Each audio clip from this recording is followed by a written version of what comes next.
चुनांचे अल्लाह तबारक व तआला ने सैयदना इब्राहीम अलैहिस्सलाम की दुआ कबूल की और खुशखबरी दी।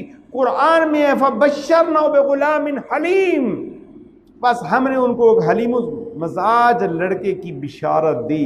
हलीम जो है ना, इसमें सिफ्त बयान की गई है। जनाबे इस्माईल अलैहिस्सलाम की सिफ्त यहाँ पर बयान की गई है। हलीम अल्लाह का नाम भी है। हलीम जो है ऐसी शख्सियत के लिए ये कुरान के अंदर ये लफ्ज़ नाज़िल हुआ, फबश्शरनाहु बिगुलामिन हलीम।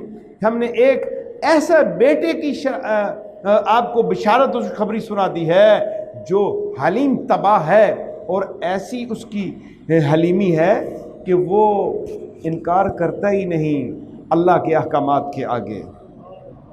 ऐसा नर्म है कि बाप के आगे झुक जाएगा।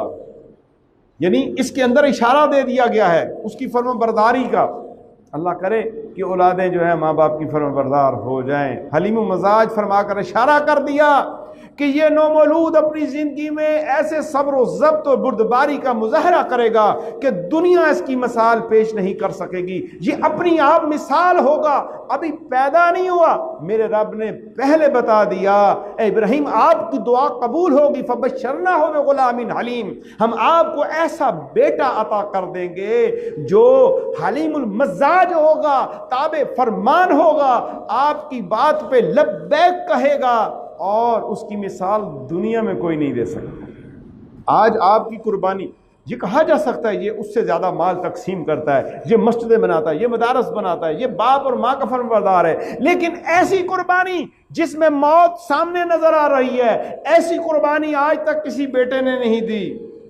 ऐसी हलीमी है, ऐसी फर्माबरदारी है, ऐसी अताअत है कि झुक जाते हैं। जब आगे कुरान सुनेंगे तो आपको पता चलेगा